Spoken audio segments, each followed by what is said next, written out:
স্কিলের শিশু বাচ্চা আর যুবতী কন্যা আর স্কিলের বিবি চারজনকে শহীদ করে দিয়েছিল। সর্বপ্রথম যুবতী কন্যাকে বৃক্ষের সাথে বাঁধিয়া পেরাক মারতে আরম্ভ করে দিল। পেরাক মারতে মারতে মারতে কলিজার মধ্যে পেরাক মারে।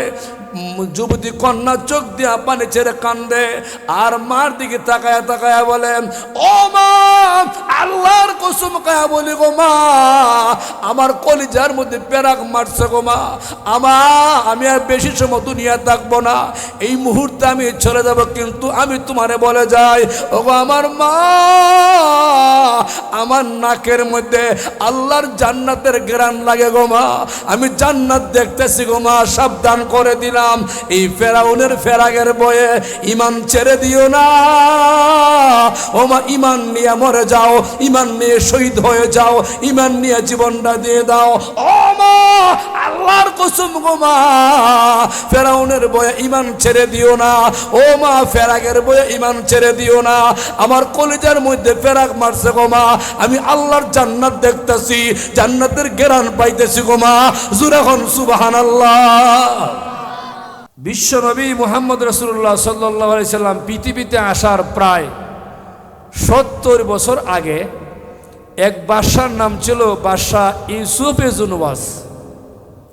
সূরা বুরুজের তাফসীর আনছে বাদশাহ ইউসুফ জুনওয়াজ, সে ছিল জালেম বাদশাহ। কি বাদশাহ ছিল? জালেম বাদশাহ ছিল। ওই বাদশাহ ইউসুফ জুনওয়াজের যুগে একজন জাদুঘর, বিখ্যাত জাদুঘর, প্রসিদ্ধ জাদুঘর বাদশাহ ইউসুফ জুনওয়াজের কাজে ব্যবহৃত হইত। জাদুঘর বলে, বাদশাহ, আমি তো পৃথিবীতে বেশি দিন থাকবো না, আমার বয়স হয়ে গেছে, তো আমার খেয়াল হইল তুমি সারা দেশ পরীক্ষা নিরীক্ষা করে একটা মেধাবী ভালো ছেলে আমাকে দেও, যেই ছেলেকে আমি আমার বিদ্যা শিখাই দিব, ভবিষ্যতে আমি আমার অগোচরে আমি না থাকলে ওই ছেলে তোমার কাজে লাগবো। কথাটা কিন্তু সূরা বুরুজের তাফসীরের ঘটনা। বাদশাহ সারা দেশে মেধাবী ছেলে যাচাই করতে করতে করতে একটা ছেলে যাচাই করে বাইর করছে, তার নাম হলো আব্দুল্লাহ বিন তামির। আব্দুল্লাহ বিন তামিরে খুঁজে বাইর করলো। ওই বাদশার নিজ খরচে, নিজ জিম্মায়, নিজ দায়িত্বে আব্দুল্লাহ বিন তামিরে প্রতিদিন জাদুঘরের বাড়িতে পাঠায়, পণ্ডিত মশায়েকের বাড়িতে পাঠায়। আসা যাওয়ার পথে হঠাৎ করে একদিন সে শুনতে পায় রাস্তার পাশে জঙ্গলে কে যেন আল্লাহর জিকিরে মশগুল। সুবহানাল্লাহ কই। এই শিশু বাচ্চা বালক এক কদম দুই কদম করে জঙ্গলের পাশে গিয়ে দেখে একজন দরবেশ, আল্লাহর গোলাম, আল্লাহর তাসবিহ, আল্লাহর জিকিরে মশগুল পাহাড়ে জঙ্গলের ভিতরে। এমনি আব্দুল্লাহ বিন তামির বলে, আসসালামু আলাইকুম, ও আল্লাহর বান্দা, আপনি কে? আপনার বাড়ি কোথায়? আপনার ঘর কোথায়? জিকিরে মশগুল করো তো। আল্লাহর ওলি বুজুর্গ কথা বলে না, চুপ। কয়েকবার জিজ্ঞাসা করে হঠাৎ করে বলেন, এ বালক, তুমি আমার চিনবা না? আমি আল্লাহর গোলাম। কার গোলাম? জোরে বলেন, আমরা কার গোলাম? এই বালক বলে, আল্লাহর গোলাম মানি আমরা তো আল্লাহ মানি বাদশাহ ইউসুফ জুনওয়াজ রে। বালক বলে, আপনি আল্লাহর গোলাম মানি? কি বলছেন? আমরা তো আল্লাহ মানি বাদশাহ ইউসুফ জুনওয়াজ রে। কোনা, এই ছোট বালক শোনো, বাদশাহ ইউসুফ জুনওয়াজ কোনোদিন আল্লাহ হতে পারে না। আল্লাহ হলে উনি যিনি রাত্র দেয়, দিন দেয়, চন্দ্র দেয়, সূর্য দেয়। দিন লম্বা করে, রাত্র বাটি করে, আবার রাত্র লম্বা করে, দিন বাটু করে। যে পরিবর্তন করে উনি হলেন আল্লাহ। জোরে বলেন ঠিক কিনা? যেমন এক সময় এই প্রজন্ম ছেলেরা এলাকাতে ছিল না, ছিল। আবার এমন এক সময় হবে তারা থাকবে না, নতুন প্রজন্ম আসবে। এই গ্রামে আমি এসে দেখলাম অনেক মুরব্বী, অনেক মুরব্বী আজকে গ্রামে নাই। যার চেহারা আমার বেশি বেশি চোখও ভাসতেছে এই বাড়ির মুরব্বীরা, বিশেষ করে মামুন বাড়ির এক ভাই ছিল, চাচাতো ভাই তারা ছিল, অনেকে নাই, এই মহল্লার অনেকে নাই, চলে গেছে কবরে। এরা আজীবনের জন্য গেছে, আর কোনোদিন ফিরে আসবে না। এই যে নিয়ে গেছে, আবার নতুন প্রজন্ম মানুষ দুনিয়াতে দিছে, এই মালিকটাকে, সুবহানাল্লাহ। ওই ছোট বালকটা বলে, বাদশাহ, হে দরবেশ, তুমি যে বলো আল্লাহ একজন আছে, তোমার আল্লাহর ক্ষমতা কি, তোমার আল্লাহর শক্তি কি? আমাদের প্রভু তো যিনি বাদশাহ ইউসুফ জুনুমাস, সে তো যা ইচ্ছা তাই করতে পারে, তোমার আল্লাহর ক্ষমতা কি? এমনি ওই দরবেশ বলে, বাবা, আমার আল্লাহ যদি কাউকে ইচ্ছা করে, বাদশাহ কেন, পৃথিবীর মহাশক্তির কাছেও সেরে আল্লাহ পাক জয় করতে পারে, আর মহাশক্তিও কেউ আল্লাহ পাক পরাজিত করতে পারে, পারে কি পারে না? অন ছেলেটাই কথা শুনে বলে, তাইলে আপনার আল্লাহর উপর ঈমান আনলে কি করতে হইব? কোন আমার আল্লাহর উপর ঈমান আনলে বলতে হবে, লা ইলাহা ইল্লাল্লাহ, আল্লাহ ছাড়া কোনো মাবুদ নাই, ঈসা রূহুল্লাহ, ঈসা নবীর উপর ঈমান আনতে হবে। ওই সময় ঈসা পয়গম্বরের নবীর উম্মত অনুসারী ছিল।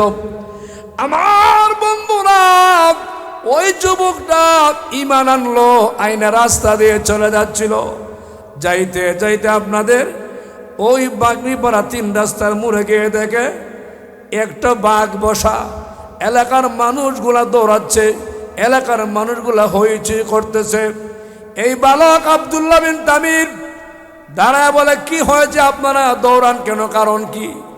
একজন বলে, ও আব্দুল্লাহ বিন তামির, সাবধান, তুমি সামনে যাইবা না, কারণ সামনে গেলে বাঘের সামনে পড়লে তোমার কে বলবে?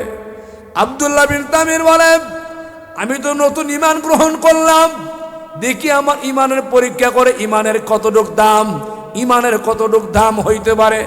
এমনি একটা মাটির ডেলা হাতে নিয়ে বলে, ও মাওলা, আমি জানি গো, মাটির ডেলার মাধ্যমে কোনো বাঘ মরতে পারে না, বাঘের কিছু হইতে পারে না, কিন্তু ও মালিক, আমি জানি আপনি সত্যি আল্লাহ হয়ে থাকলে এই মাটির ডেলার মাধ্যমে বাঘ যেন মারা যায়। সুবহানাল্লাহ।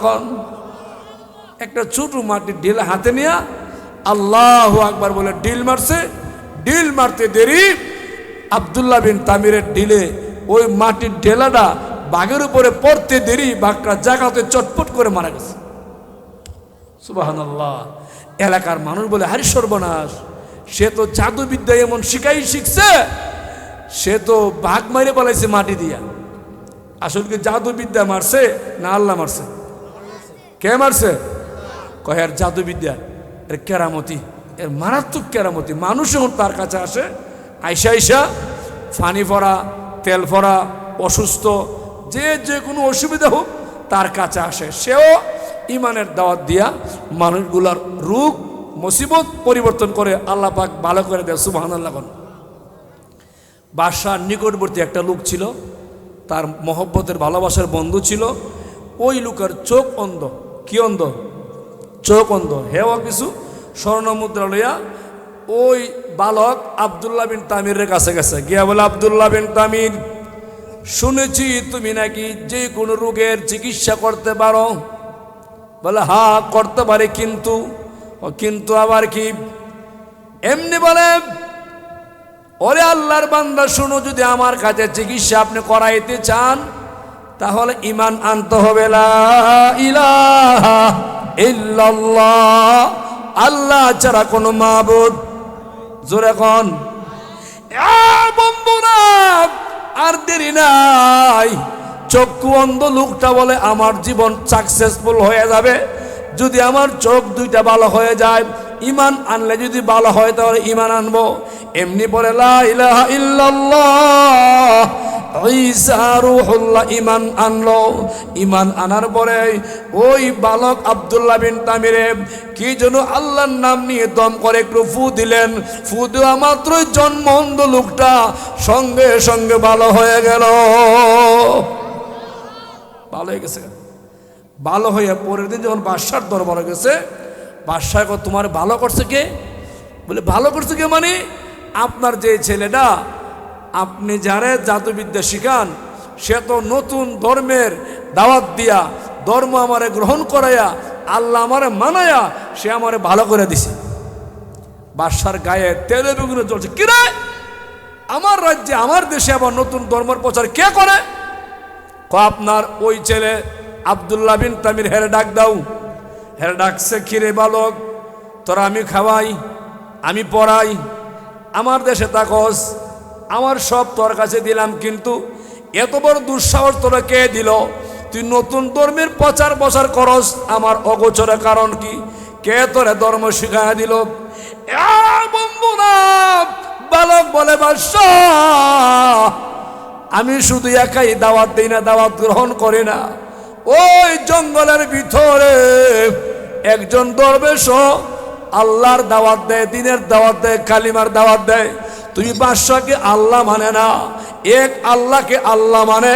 জোরে এখন সুবহানাল্লাহ। ওই দরবেশটা আনলো, এনে যে দরবেশ তুমি বলে দিনের দাওয়াত দাও, বলে হ, তুমি শেষ। আব্দুল্লাহ বিন তামির মারার জন্য বাদশার সেনাবাহিনীর দিল, যাও ওই পাহাড়ের চূড়ায় নিয়ে তারে মেরে ফেলবা, এখানে দাফন করে চলে আসবা। কয়েকজন বাহিনী নিয়ে গেল পাহাড়ের চূড়ায়, অনেক উপরে উঠছে। উঠার সময় আব্দুল্লাহ বিন তামিরে কইতাছে, আল্লাহ প্রভু, আমি তো জানি তোমার এই দিনের ধর্ম সত্য ধর্ম গো আল্লাহ। ও মালিক, আমি দিনের দাওয়াতের কাজে মশগুল হয়ে গেলাম। ও মাওলা, আমি তোমার কালিমার দাওয়াতে মশগুল হয়ে গেলাম। আল্লাহ, যদি আমাকে বাহিনীরা মেরেই ফেলে তোমার দাওয়াতের কাজ কে করবে? আল্লাহ আমি জানি গো, আপনি ইচ্ছা করলে আমাকে বাঁচাইতে পারেন।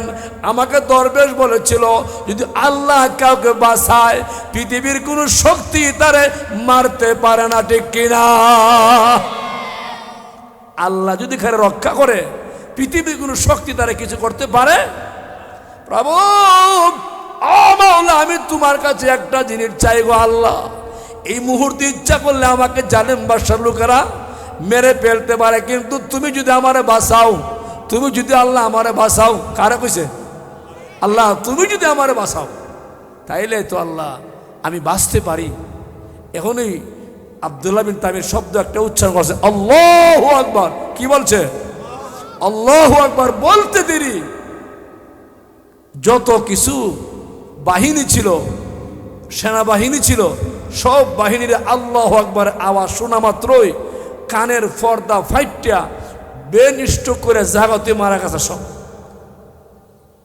আল্লাহু আকবার আওয়াজে জাগাত সব মারা গেছে। আর এমনি আব্দুল্লাহ বিন তামির সাহস, বীর সাহসের মতন বালক মানুষ দৌড়ে চলে গেছে বাদশার দরবার। বাদশাহ বলে, কিরে তুই মরস না? কেমনে মরমু? ও মানে আমার এতগুলা বাহিনী দিলাম তোরে মারার জন্য, বাহিনী কই? তুই কই? অন হে কয়, বাদশাহ তোমার বাহিনী খতম। বাহিনী কি? কারণ ও বাদশাহ, বাহিনী তুমি দিয়েছিলে আমাকে মারার জন্য, কিন্তু আমার আল্লাহ এত ক্ষমতা আমার আল্লাহর। আমার আল্লাহর নাম নিয়ে আমি তাকবীর দিলাম, আল্লাহু আকবার। ও বাদশাহ, আল্লাহু আকবার তাকবীর দিতে দেরি তোমার সমস্ত বাহিনী কলজা পাইটা, পর্দা পাইটা জমিনে পড়ে আছে, মারা গেছে। এমনি বাদশাহ বুঝেছি। কি বুঝেছ? আমি বুঝেছি তোমার জাদু মাটির উপরে কাজ করে। আমি তোমার দরিয়া সাগরে পাঠাইয়া দিব, সাগরে গেলে তুমি আর কিচ্ছু করতে পারবা না, তোমার জাদু কোনো কাজে লাগবে না। ও বন্ধুরা, পরিষ্কার করে বুঝে নাও, বেঈমানের দলের শয়তানি বুদ্ধি, আল্লাহওয়ালাদের আল্লাহ দেওয়া শক্তি। জোরে এখন ঠিক কিনা? হ্যাঁ, বেঈমানের বুদ্ধি। হ্যাঁ, এখন বুঝছি। তোমার এখন সাগরে পাঠাই দিব। অন পরের দিন আবার এক জাহাজ দিয়া, শত শত নৌবাহিনী দিয়া সাগরে পাঠাইছে, যাও হ্যাঁ সাগরের মধ্যে কোনে ডুবাই মারবা। সাগরের মধ্যে চলে গেল। এমনি বালকটা কান্দে, আল্লাহর কাছে কান্দে। আর কয়, মাওলা ঈমান আনলাম গো আমি তোমার উপরে। ঈমান আনছে কার উপরে? জোরে কোন? আল্লাহ ও মালিক আমি ঈমান আনলাম তোমার উপরে। আল্লাহ আমি তোমার দ্বীনের দাওয়াত দিতে চাই তোমার জমিনে।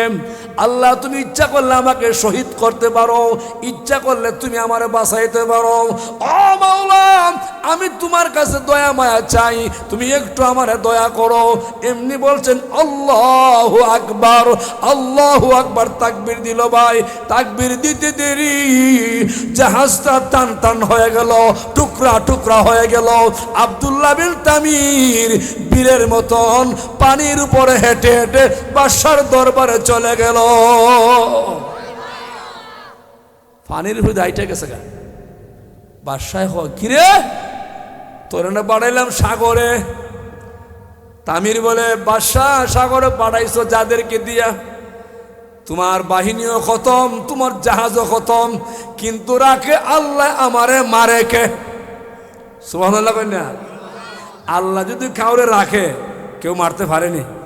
একটু জোরে কোন আল্লাহ রাখছে। অহন কর বুঝছি তোর সাথে আমি হেরে গেলাম রে, তুই খসান তোরে কেমনে মারন যাইব? এরপরে মারতো। এখন কয় আশা যদি আমারে মারতেই হয় তাহলে বিশাল ময়দানে মাঠে প্যান্ডেল করতে হবে, স্টেজ করতে হবে। আর স্টেজে আমাকে দাঁড় করাইবা, একটু দূর থেকে তুমি বলবা বিসমিল্লাহি আল্লাহু আকবার। এই গোলামের, এই আব্দুল্লাহ বিন তামিরের বালকের রবের নামে আমি তীর নিক্ষেপ করলাম। আমার মালিক আল্লাহর নামে তীর নিক্ষেপ করলে তীর আমার গায়ে লাগতে দেরি হবে। আমি কালমা শাহাদাত পড়ে পড়ে আল্লাহর ডাকে সাড়া দিতে দেরি হবে না। কার নামে? এরপরে মারতো, কি যা করতো? এবার বড় মাঠে স্টেজ প্যান্ডেল করছে, এর স্টেজ দাঁড় করেছে, একটু দূর থেকে কইছে বিসমিল্লাহি আল্লাহু আকবার। আমি বালকের আব্দুল্লাহ বিন তামিরের রবের নামে আমি তীর নিক্ষেপ করে দিলাম। বন্ধুরা একটা তীর বালকের বুকে সিনার মধ্যে একটু কত বিক্ষত হয়ে গেল, সঙ্গে সঙ্গে কালিমা নসিব হইয়া আল্লাহর নাম নিয়ে দুনিয়া থেকে চলে গেছে। দুনিয়া থেকে চলে যাওয়ার পরে চতুর্দিকে লক্ষ লক্ষ মানুষ ছিল ভাই। একসাথে 12,000 মানুষ ডাক দিয়া বলে শুনো, আল্লাহর কসম খায়া বলে তুমি শুনো গো ও বাদশাহ, তুমি একা লক্ষ লক্ষ বাহিনী দিয়া একটা ইমানদার ইমানওয়ালা বালকের সাথে পারো নাই। বালকের আল্লাহর নাম ছাড়া তারে মারতে পারো না, শহীদ করতে পারো না। আমরা একজনকে শহীদ করতে দেখলাম, কিন্তু আমরা 12,000 মানুষ একসাথে ঈমান গ্রহণ করলাম। মারছে কজন? ওহন মুসলমান হইছে কজন? জোরে কোন না? এটা ঈমানের বরকত। কিসের বরকত? কিসের বরকত? এই সুদিয়া করা কেন? বাংলাদেশে যদি এরকম ঈমানওয়ালা মানুষ পয়দা হয়, তৈয়ার হয়, তাহলে বেঈমানরা থরথর করে কাঁপবে। জোরে হন ঠিক কিনা? কহাজার হয়েছে? শহীদ করছে কজন রে? এই 12,000 একসাথে আটকাই লিছে জালেম বাদশাহ। আটকা একটা ফরিকা ওয়াসসামাই যাতিল বুরুজ ওয়াল ইয়াউমিল মাউউদ ওয়া শাহিদিন ওয়া মাশহুদ কুতিলা আসহাবুল উখদুদিন নারি যাতিল ওয়াকুদ। এ বন্ধুরা আমার আল্লাহ কয়েকটা কসম খায়া বলে দুনিয়ার মানুষ শুনো, এই যে পরীক্ষা খনন করছিল 12,000 মানুষকে এই অগ্নিকুণ্ডে আগুনও জ্বালায় দিছিল, আমি আল্লাহ দেখছি। আমি আল্লাহ কিন্তু বলি না। একটা কথা পরিষ্কার করে শোনো, এই 12,000 মুসলমানকে একসাথে আটক করিয়া বাদশাহ অগ্নিকুণ্ড আগুন জ্বালায়া একজন একজন করে আগুন নিক্ষেপ করে দিল। আর প্রত্যেকটা মানুষ কালিমা শাহাদাত পরে পরে আগুন গ্রহণ করে শহীদ হয়ে গেল। এর মধ্যে একটা সন্তান ছিল 3 মাসের শিশু বাচ্চা। কয় মাসের? ইতিহাস গাইতে দেখলাম 4টা শিশু বাচ্চা শিশুকালে কথা বলছে। এর মধ্যে একটা বাচ্চা হলো বাদশাহ ইউসুফ নওয়াজের 12,000 মুসলমানকে আটকায়া অগ্নিকুণ্ডে আগুনে পালানোর মধ্যে একটা বাচ্চা ছিল 3 মাসের। আর ওইদিকে ইউসুফ আলাইহিস সালামের সাক্ষী ছিল একটা বাচ্চা কথা বলছে 3 মাসের। সূরা বাকারার এক দরবেশের ঘটনার মধ্যে এক শিশু বাচ্চা সাক্ষী দিছিল। আর মরিয়ম আলাইহিস সালামের সন্তান ঈসা আলাইহিস সালাম শিশুকালে কথা বলছিল। মোটমাট কজন হয়েছে? 4 শিশু কথা বলছে। আরেকটা রেওয়ায়ত আছে ফেরাউন ইসকিল আর ইসকিলের 2 সন্তান, এক সন্তান 3 মাসের, আরেক সন্তান ছিল 14 বছরের যুবতী কন্যা। এদেরকে ফেরাক মেরে মেরে শহীদ করে দিয়েছিল। এর মধ্যে 3 মাসের শিশু বাচ্চারা জমিনে পড়ে জল্লাদের পায়ের তলায় তাইকা ওই আম্মার চেহারা দিকে তাকায়া 3 মাসের বাচ্চা কথা বলছিল। তাইলে 5টা বাচ্চা কথা বলছে। এই যে ইউসুফ নওয়াজের যুগে যে বাচ্চাটা কথা বলছে, মায়ের কুল থেকে টান দিয়া জল্লাদ বাচ্চা নিয়ে গেছে। কয় মাসে? শিশু বাচ্চা মায়ের কুল থেকে টান দিয়া নিয়ে ডিল মেরে দিল আগুনের ভিতরে। বন্ধুরা, ওই বাচ্চা আগুনের ভিতরে গিয়া বলে, মা গো, ও মা, এই আগুনের ভিতরে আসলে গো মা কোনো আগুন নাই, কষ্ট নাই। মা গো, এই বাদশার আগুনের বয়ে মা গো তুমি ঈমানটা ছেড়ে দিও না। ও মা, আগুনের ভিতরে আইসা দেখো গো মা, এটা আল্লাহর জান্নাতের বাগান। এদের ইমানের কথা। ইল্লাল্লাযীনা আমানু, ওই লোকগুলা ধ্বংস হবে না, পথভ্রষ্ট হবে না, যেই লোকগুলা ইমান আনছে ইমানের মতন। বন্ধুরা, ইমানদার পৃথিবীর কোনো কিছু ভয় করে না, ইমানদারকে কোনো কিছু ভয় দেখাইতে পারে না। ইমানদার ইমানের বরকত, ইমানের পাওয়ারে বাঘ বলো, ভাল্লুক বলো, এবার বুলেট বলো, বোমা বলো, ইমানদার সব কিছুর মোকাবেলা করতে পারে একমাত্র ইমানের বদলতে। জোরে হন ঠিক কিনা? ইমানের পাওয়ারে সব কিছু করতে পারে। বাদশাহ ইউসুফ নওয়াজ 12,000 মানুষটা একসাথে অগ্নিকণ্ঠ ফুরালিছে। এদিকে ফেরাউনের বাচ্চা, যেহেতু মনে পড়ছে কয়ে লাইতেছি, বাদশাহ ফেরাউনের বাচ্চা করছে কি, স্কিল আর স্কিলের বিবি, লম্বা ঘটনা। এরা ইমান গ্রহণ করছে, ইমানের সংবাদটা পাইয়া হেরা ধরে আনছে। ধরে আন না স্কিলের 14 বছরের কন্যা, যুবতী কন্যাকে গাছের সাথে বৃক্ষের সাথে বাঁধছে, বাঁধতে লাইছে। তার নাম ফেরাউন রাখলো কেরা? ফেরাউন রাখার কারণ কি? দা হের একটা অভ্যাস ছিল, কোনো মানুষ তারে ইমান, তারে আল্লাহ না মানলে, তার উপরে ইমান না আনলে, এই মানুষের গাছের মধ্যে বৃক্ষের মধ্যে বাঁধিয়া ফেরাক মারত। কি মারত? ফেরাক হাতের তলা থেকে মারা শুরু করতো। মারতে মারতে মারতে কলিজার মধ্যে ফেরাক মারলে মানুষ শহীদ হয়ে যেত। এর জন্য এর নাম হলো ফেরাউন। ওয়া ফিরআউনা যিল আওতাদ আল্লাযী তাগাউ ফিল বিলাদ। এ বন্ধুরা, ফেরাউন স্কিলের শিশু বাচ্চা আর যুবতী কন্যা আর স্কিলের বিবি 4 জনকে শহীদ করে দিয়েছিল। সর্বপ্রথম যুবতী কন্যাকে বৃক্ষের সাথে বাঁধিয়া পেরাক মারতে আরম্ভ করে দিল। পেরাক মারতে মারতে মারতে কলিজার মধ্যে পেরাক মারে। যুবতী কন্যা চোখ দিয়া পানি ছেড়ে কান্দে আর মার দিকে তাকায়া তাকায়া বলে, ও মা, আল্লাহর কসম খায়া বলি গো মা, আমার কলিজার মধ্যে পেরাক মারছে গো মা। আমি আর বেশি সময় দুনিয়া থাকবো না, এই মুহূর্তে আমি চলে যাব। কিন্তু আমি তোমারে বলে যাই, ও গো আমার মা, আমার নাকের মধ্যে আল্লাহর জান্নাতের ঘ্রাণ লাগে গো মা। আমি জান্নাত দেখতেছি গো মা, সাবধান করে দিলাম। দিলাম, এই ফেরাউনের ফেরাগের বয়ে ইমান ছেড়ে দিও না। ও মা, ইমান নিয়ে মরে যাও, ইমান নিয়ে শহীদ হয়ে যাও, ইমান নিয়ে জীবনটা দিয়ে দাও। ও মা, আল্লাহর কসম গো মা, ফেরাউনের বয়ে ইমান ছেড়ে দিও না। ও মা, ফেরাগের বয়ে ইমান ছেড়ে দিও না।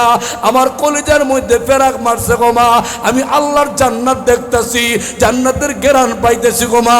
জোরে হন সুবহানাল্লাহ।